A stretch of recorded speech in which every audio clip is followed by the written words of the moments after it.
The decision the Supreme Court reached in 1954 regarding Brown v. Board of Education radicalized many Southern politicians and voters into being more openly racist and heinous in their rhetoric, policies, and speeches. Had the Supreme Court's decision come later, an entire generation of segregationists may not have existed.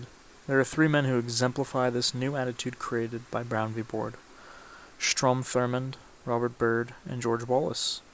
Whilst it is true that Robert Byrd and Strom Thurmond had already voiced their opinions on segregation far before Brown v. Board occurred, Strom Thurmond was elected to Senate the year of Brown v. Board.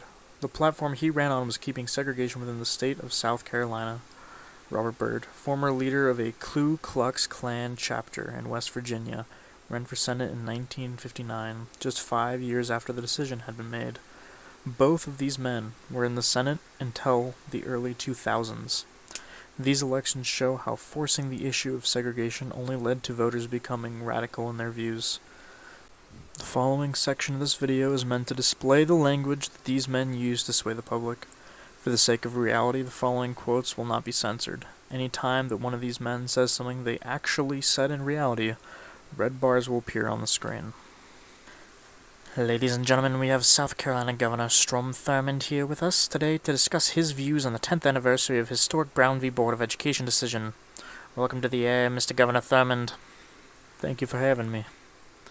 Mr. Governor, you've expressed many times your dissatisfaction with the nation's pivot towards desegregation in these recent decades. Many people have deemed your words hateful and frankly racist. What would you say in response to those people?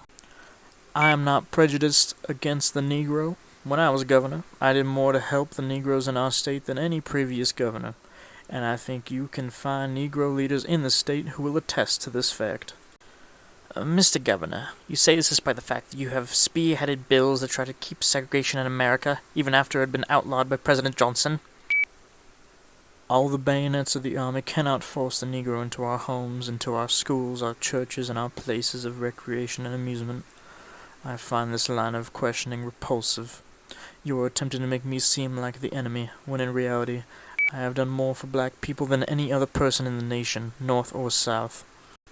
Mr. Governor, while we have enjoyed your presence on the show, I'm afraid your time is up. Do you have any final remarks?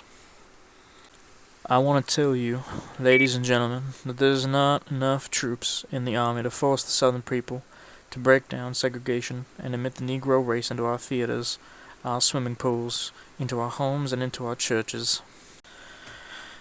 Next up, come up here, Senator Robert Byrd. I can tell that you're in a hurry, so I'll make this quick. How has the Brown v. Board affected you and your state? As I've said before, and I'll say again, I shall never fight in the armed forces with a Negro by my side.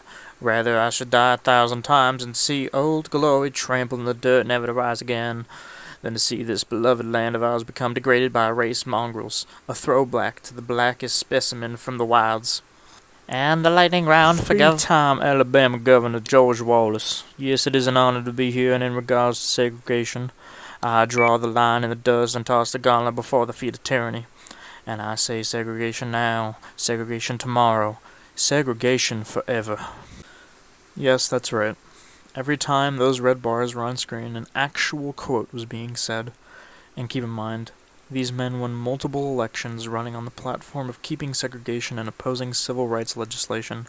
How, if Brown v. Board had fixed the nation, would these men have been able to be so popular, not even a decade after its decision?